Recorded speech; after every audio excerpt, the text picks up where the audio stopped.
what I find interesting, what I thought I'd share with you, is the way he got out of his service was he basically started to say that he had homosexual desires for his shipmates. And they were like, you gotta get off the boat, bro. Like, it's such an early 20th century.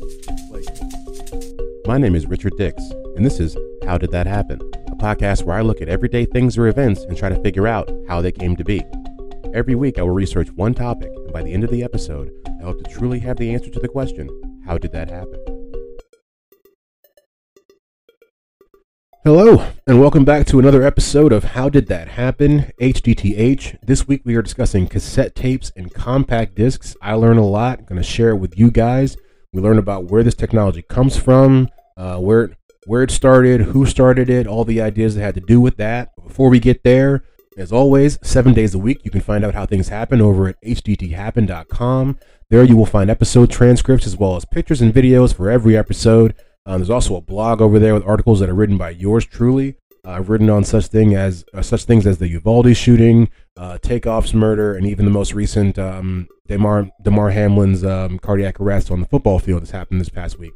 As always, got a little housekeeping that we like to do before we get the episode started. What am I watching? I just watched Last Seen Alive on Netflix.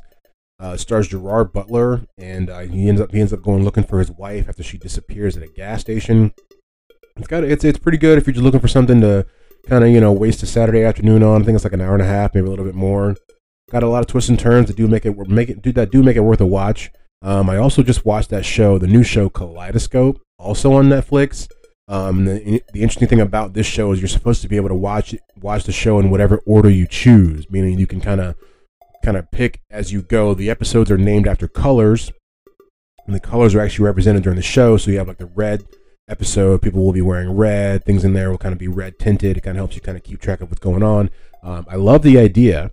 That being said, I do feel like they missed the mark a little bit, because after watching what was the fourth episode for me in a random order, I do believe that I came across the actual finale of the show, which I'm like, if this is supposed to be watched in any sort of random order, then there shouldn't be a finale. I mean, am I right?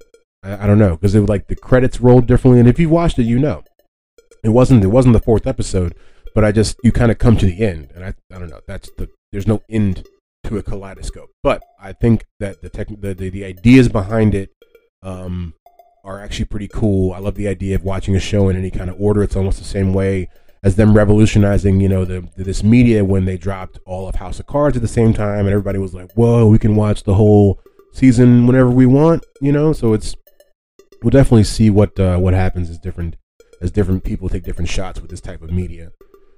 What am I listening to? I actually just started listening to this podcast called Majority 54, and I haven't quite figured them out. I'm still kind of feeling them out, but it's a political podcast, which I kind of take those with a grain of salt here and there. But the hosts are actually somewhat personable. I don't even know their names yet because I'm still kind of it's more of a thing when it pops up on my Apple Podcasts. I let it play, whereas I normally would kind of skip it. So I'm kind of still figuring them out. But they are kind of funny, and they provide a more palatable way to digest American politics, which is always helpful. And then I'm always listening to The Honeydew, which is one of my all-time favorites. They take the kind of the bad stories that happen in people's lives and make them funny, or at least not as dark as they really are. I think he calls it highlighting the lowlights. I wouldn't call it making light of things, but kind of just more viewing things from a different perspective. And as always, over here we have the mini-sode for HDTH, which is bite-sized bios. Comes out every Thursday at 4:30 a.m. This most recent episode we did was on Morgan Freeman, and it actually came out a little bit late because due to all the holidays and stuff like that, I literally thought that I was a day ahead of myself. Like, I almost didn't record that episode because I thought I had another day. I woke up and I thought that Thursday was Wednesday until about 7 a.m. when I was like, oh no. I saw, full disclosure, it was my brother's birthday, and I saw it. I was like, well, if his birthday's Thursday, there should be a podcast out today. It's not the Wednesday he thought it was. It was a whole thing. But so yeah, Morgan Freeman, we learned about his life. We learned that he was in the Air Force. He's a junior. Learned that he trademarked his name. Interesting thing. But yeah, definitely go check that out. We've profiled now 14 different people. We've done Oprah. We've done Condoleezza Rice. We've done Napoleon Bonaparte, Benjamin Franklin, Jeff Bezos. Who else have we done? Chuck Norris. Houdini, just to name a few, and there's others over there if you want to go check it out. You can find out all the transcripts. If you don't want to listen to it, you can read about it at hdthappen.com. And as always, if you like what you're hearing here, be sure to give a like and subscribe. Maybe even give us 5 stars if you feel so inclined. Or as I always say, if you want to give us 2 stars with some constructive criticism that tells us why you didn't want to give us 5 stars, I love that as well. And I did want to say, if you don't understand the whole subscribing thing, how that works and how it's important to us, it really, because I've had people ask, like, oh, when is your next pod coming out? Well, if you just subscribe to it, you don't have to. It just shows up in your feed. Boom, it's right there. It's not even about me trying to be vain. It's more just like if you want more HDTH and you want it on demand, you press that little plus button to give us a follow and a subscribe, and it shows up right there on your phone or wherever you actually listen to podcasts. But I do believe that is about it before we actually get into the episode. I hope you guys like it. We have a whole nother year of trying to find out how things happen set up for you guys. So without further ado, as we're known to do, here is the episode. Okay, so before we can start talking about cassette tapes, we have to actually talk about the technology that would end up being invented that would create the cassette tape, if you will. And so before the cassette tape, in 1935, there was a company called AEG, and that was created in Germany. And AEG stands for Allgemeine Elektrizitätsgesellschaft, which that's pretty fun to say. But it was like really the first reel-to-reel tape recorder, and its commercial name was the Magnetophone. And AEG is a German company that began all the way back in 1883. They initially first started making light bulbs and different generators and motors and stuff like that. The magnetophone technology would not come along until the late 1927, 1928, when a man by the name of Fritz Flümer basically invented the idea of magnetic tape. And that's what the whole idea of the cassette tape almost kind of runs off of, is the magnetic tape. So he had developed a process for putting metal stripes on cigarette papers, I guess going around them, and he reasoned that he could do the same thing. He could coat a magnetic stripe to be used for wire recording as well. And so in 1927, after experimenting with various materials, he used very thin paper that was coated with iron oxide powder and using a lacquer as glue, and he received a patent a year later. And so that was around the time that AEG started to actually work with the idea of the tape recorder. So on December 1st, 1932, Flümer granted AEG the right to use his invention when building the world's first reel-to-reel tape recorder. And the magnetophone tape recorder was one of the first recording machines to use magnetic tape in preserving voice and music. That is the basic technology behind cassette tapes. Like I was saying before, it was a lot of like the shellac, or we talk about vinyl. We've covered vinyl records. I believe it was episode 15. I'm not sure, but we definitely talked about those. But that used to be the preferred way to do it, and we'll see actually later on that it was still hard to get those out of the mainstream when different technologies were brought in. And it's important to note that this was all happening in Europe, mainly in Germany, which is where the technology originated. These machines were very expensive and relatively difficult to use, and they were therefore only used by professionals and in radio stations and recording studios. One of the first concerts to be recorded on a magnetic phone, I keep calling it magnetic phone, it's a magnetophone, on a magnetophone was Mozart's 39th Symphony, played by the London Philharmonic Orchestra, and this was in 1936. One of their more prolific and infamous users would actually be Adolf Hitler.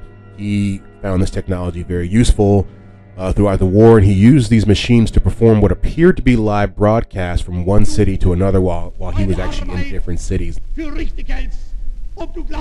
Dass ich fleißig gewesen bin, dass ich gearbeitet habe, dass ich mich in diesen Jahren für dich eingesetzt habe. And so if you ever look at those or listen to those old broadcasts, I never know because I don't speak German, but basically he was tricking the people into thinking that he was in the city delivering a live broadcast, because they would, I guess, play it over loudspeakers, but he was actually, somewhere else, but it kind of gave the idea that he was everywhere. They found a whole bunch of these tapes.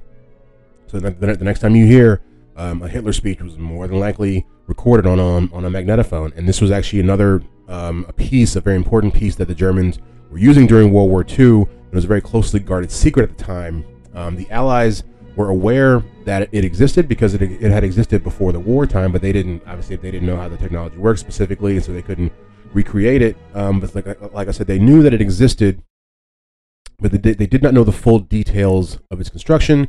This would not happen until they actually invaded Germany in 1944.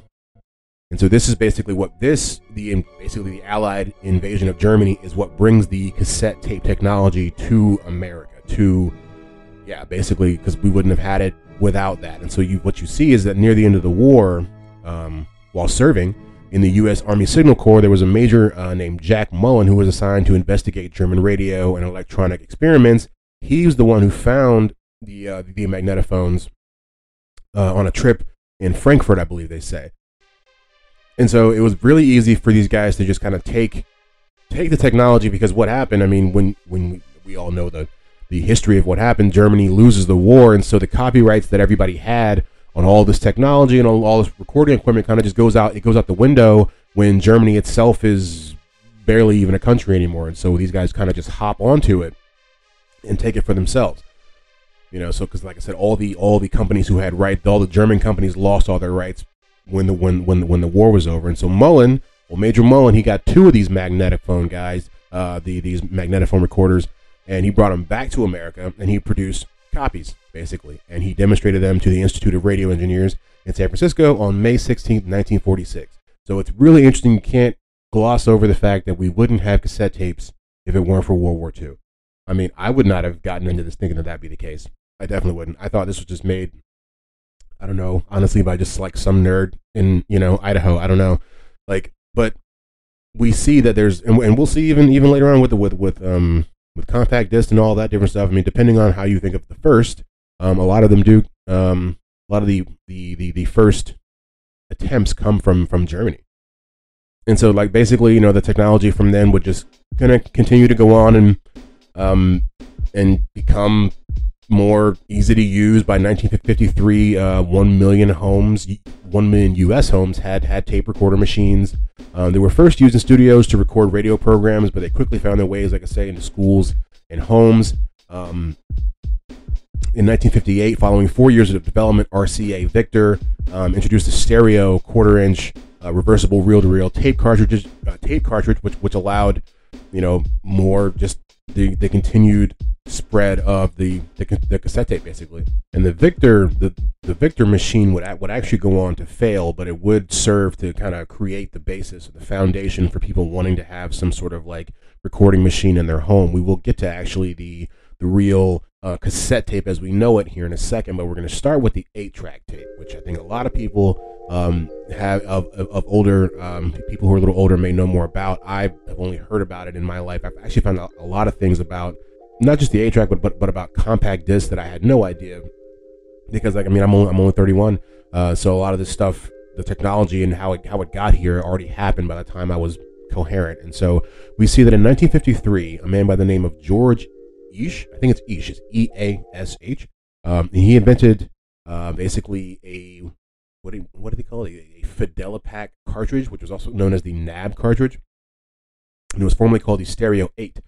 Which is a magnetic tape sound recording technology that became popular in the mid-60s. The popularity of both the 4-track and the 8-track cartridges grew from the booming automobile industry, and that's because in 1965, the Ford Motor Company introduced factory-installed and dealer-installed 8-track tape players as an option on 3 of its 1966 models. And we see that happen with a lot of different things, that the auto industry makes things ubiquitous in life and technology. That we saw the same way with I believe it was Cadillac and the windshield wipers. It wasn't really until Cadillac made them standard on their cars that they really even became a staple in the automobile industry. They were optional, like even the windshields were initially.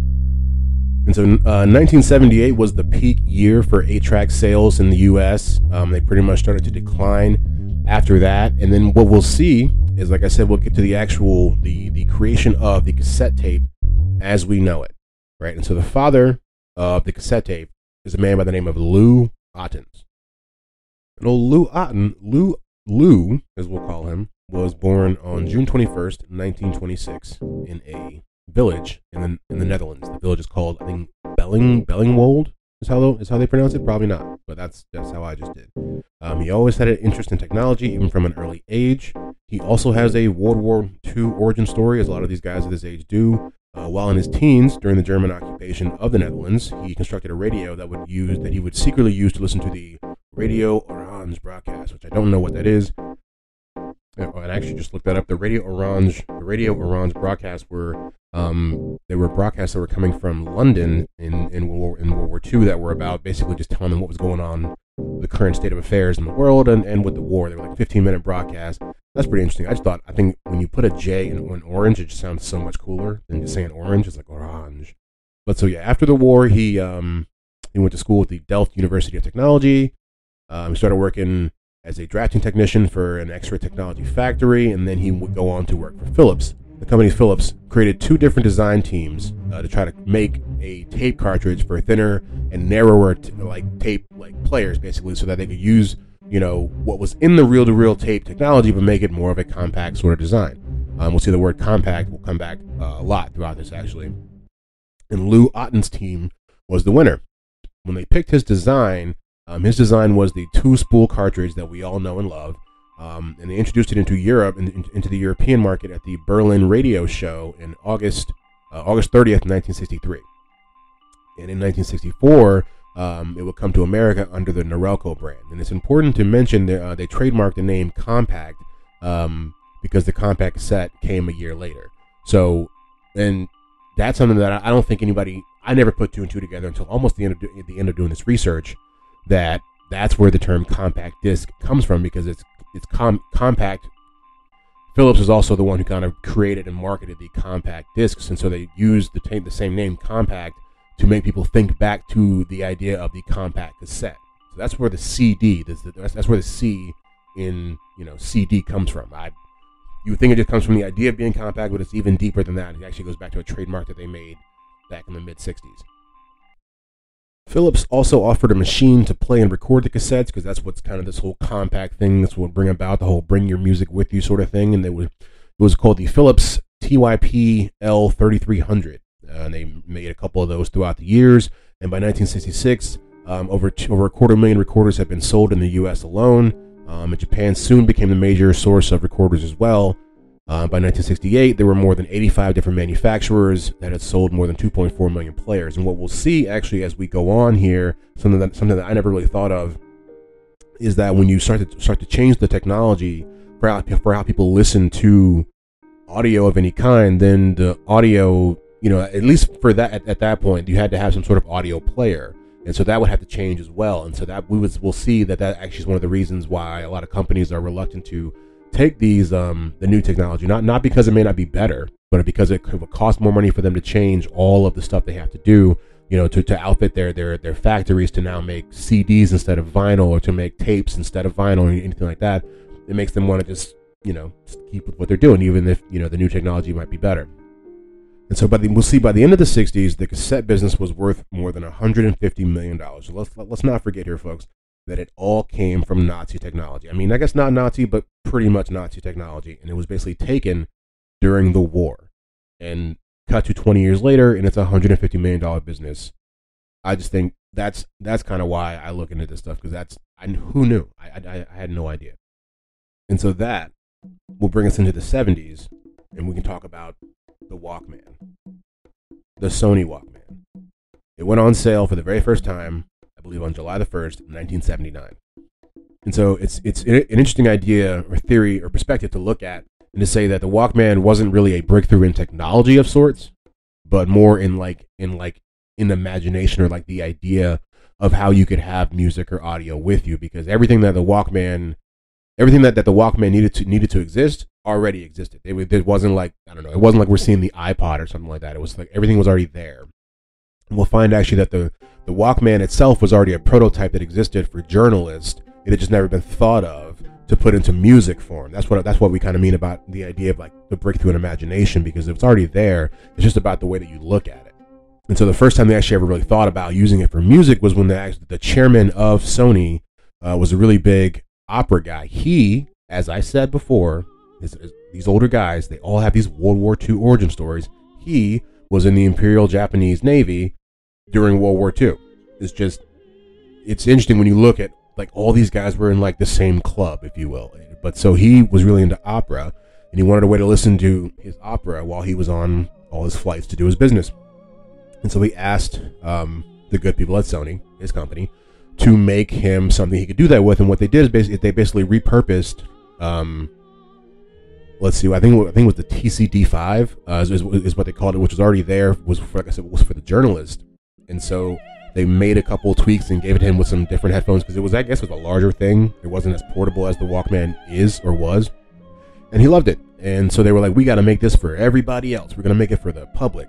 When they are, and this is another part of like the idea of breaking through with imagination, because when they were really, some of the questions they had to ask themselves when they were trying to make this product and make it marketable to the public is, because this had really never been done before, was would somebody buy a cassette device that was based around playback and not recording? Because even the ones that they're using as their prototype, like I said, was for journalists. It was for recording things. Yes, you could listen back to it once you did it, but the main focus of the device itself was for recording. This would all be only for playback. This would be so you could play whatever tape you bought, and so it was like they felt like they were really kind of reinventing the wheel. But the chairman of Sony was mentioned, a question that he asked, which seems so simple but so profound later, is, don't you think a stereo cassette player that you can listen to while walking around is a good idea? It's a simple question, and like, yes, we see that now. I mean, it's the future. We have it in different ways now, but I mean, this is basically what created the craze of having music in your pocket. Steve Jobs can thank Ibuka. What's his first name? Sirio? Let me go back up there. Let's give this man his flowers. Masaru Ibuka, not Sirio. I don't know where I got Sirio from. But what I didn't know, and this makes sense because I've heard from people that are older than me that they were a commodity, a hot commodity. I didn't know they were so expensive when they first came out. They released for $150 in 1979, which is a lot of money right now. So I couldn't even imagine in 1979. I mean, as far as just for something you just listen to music on, $150, that's a lot. So I see when people say they were getting stolen and different things like that. But they sold really well, and some of the first initial actual names for the Walkman, it kind of changed depending on what market they were in. They were called soundabouts in some places, which sounds very European. I'm not sure I didn't see which market it was in, but it sounds like I can hear that in Europe. And then it was also called the Freestyle, but by the 80s, it was basically all just called the Walkman. And the Walkman for Sony has basically been, one of their. It was, I guess you could say, like the iPod for Apple. It evolved throughout all the different types of technology. They did CDs, they did MP3s, and even now I think they said the Sony Music app is actually called the Walkman. So kind of some stuff that they've kept with them throughout their entirety. But so we will go from cassette tapes and the Walkman to now the compact disc, which I think if I was going to do, because this initially started as just the cassette tape, but once I did that, I realized, well, I mean, you can't mention one without the other, and they kind of do go hand in hand as things continue, because, like I say, we'll see the same company that created the cassette tape had a large hand in creating the compact disc as well. But the first actual created version of the compact disc is not quite what you would think, or at least not how I would think. So the first workable compact disc was invented by American physicist and music lover James Russell in 1966. Russell was born in 1931 in Bremerton, Washington. He went to Reed College in the early 50s and received a BA in physics. And it's interesting that he went to Reed College because that's exactly where Steve Jobs went as well. So you're telling me the guy that made the very first compact disc and the guy that made Apple and the iPod went to the same college, but just 20 years apart? It's got to be something in the water out there. I don't know. I mean, I find it interesting.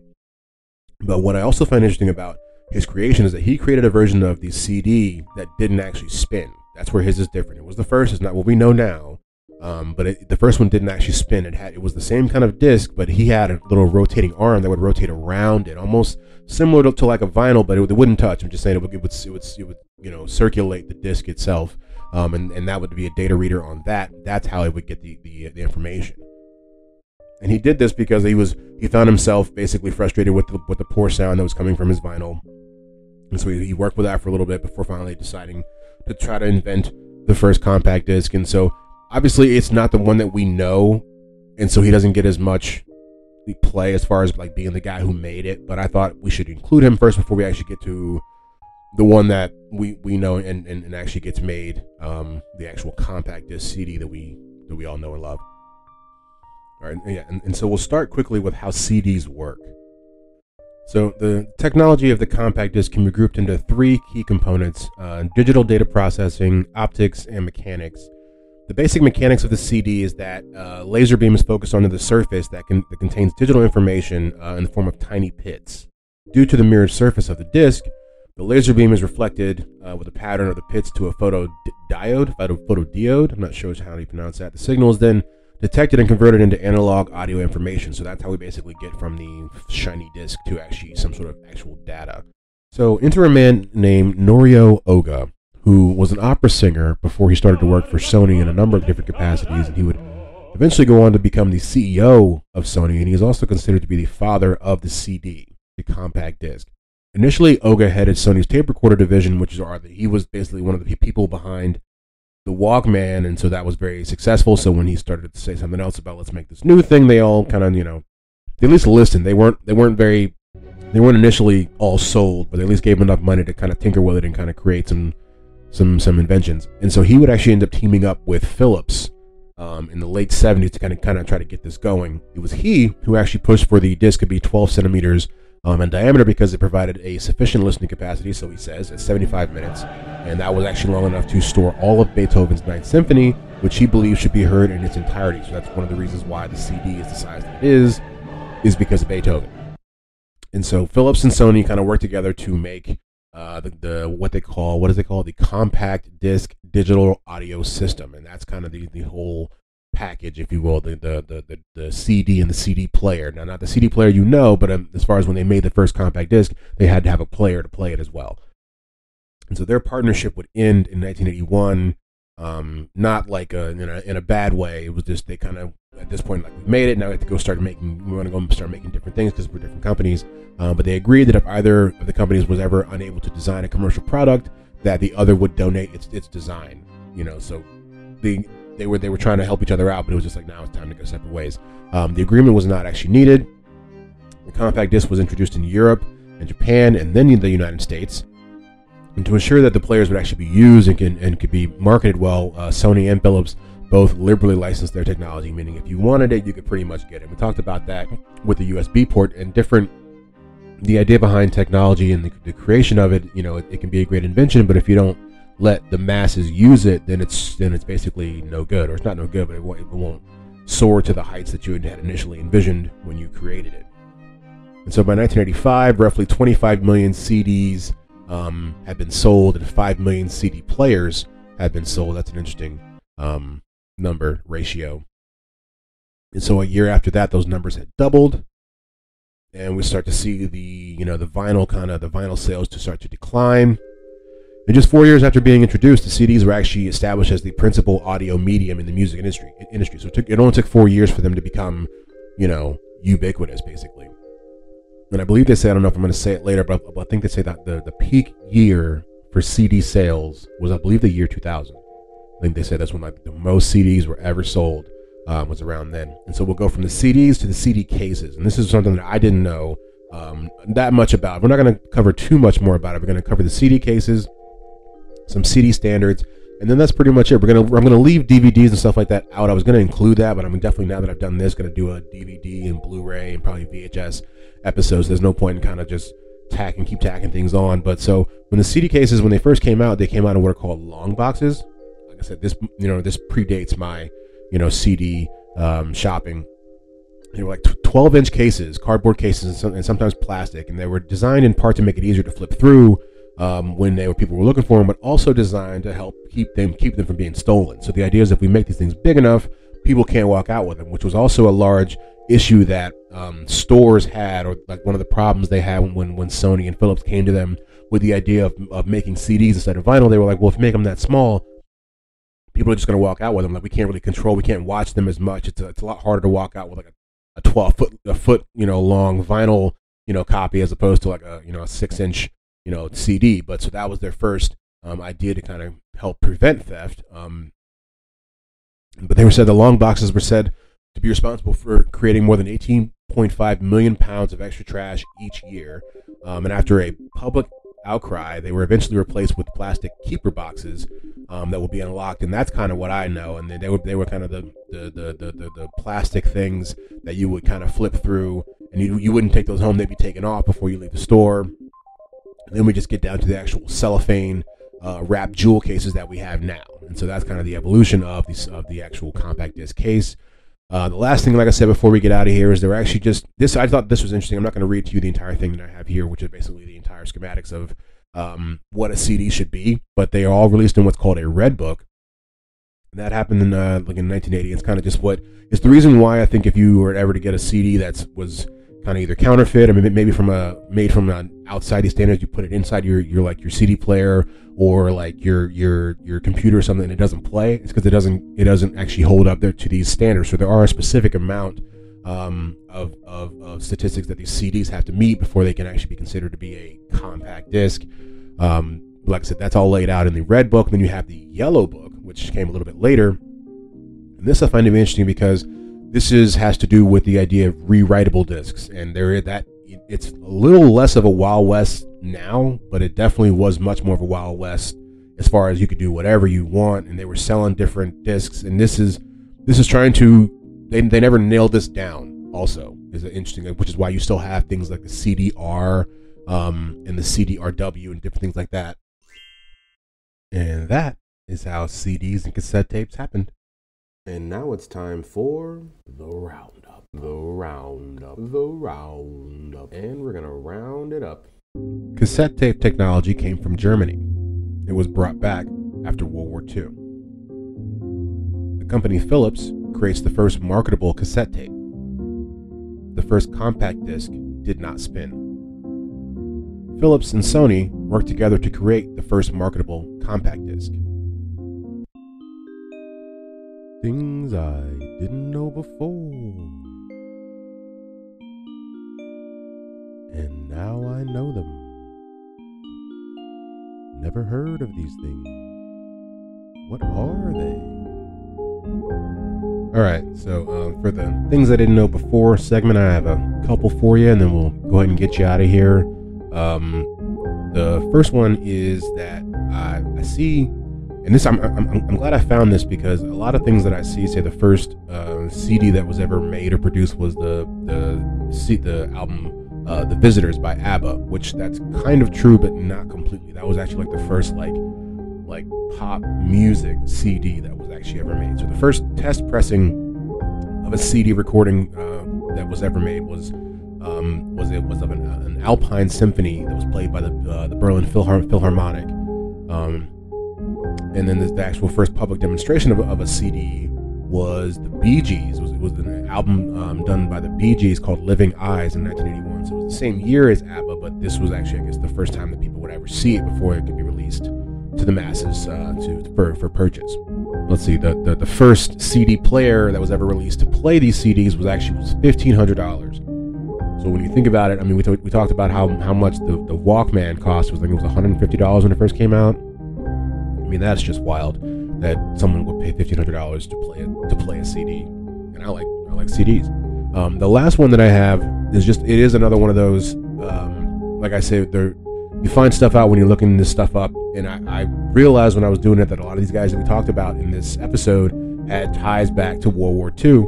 And so I was looking up other people who you didn't know served in World War II. One of them was the comedian Lenny Bruce. Now, I know who he is, but I didn't know much about his life. But what I see is that what I found is that he joined the military at a very young age, like a lot of these guys did. He dropped out of high school to join the war right after the U.S. entered World War II, and he spent a lot of time on a ship called the USS Brooklyn. He did it for years, actually, for a few years, and then he got tired of it. And what I find interesting, what I thought I'd share with you, is the way he got out of his service was he basically started to say that he had homosexual desires for his shipmates, and they were like, "You got to get off the boat, bro." Like it's such an early 20th century. Like he couldn't figure out how else to go home, but to just be like, I guess to start coming on to people. I just thought that was really interesting, and he goes on to be a great comedian. So he finds a funny way to get out of situations. But yeah.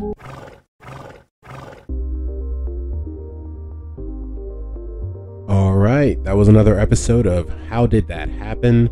We learned a lot about cassette tapes and compact discs. I know I had no idea they were connected to possible Nazi research, or at least, German research that came our way through Nazis, and how much Hitler actually enjoyed it. But I hope you guys actually enjoyed it. As always, if you loved what you heard here, there is more where that came from over at hdthappen.com. As always, there you will find a written version of what you just heard, as well as photos and videos that helped me create the episode. There will be a works cited there as well to show you where I got all the information from. Like and subscribe wherever you listen to podcasts. It really helps the pod grow. As I always say, give us 5 stars if you can, but if not, and you want to give us 2 stars and tell us why you don't want to give us 5 stars, that's fine as well. Thank you guys for always pressing play, and we'll see you in a couple days with the next Bite-Sized Bios.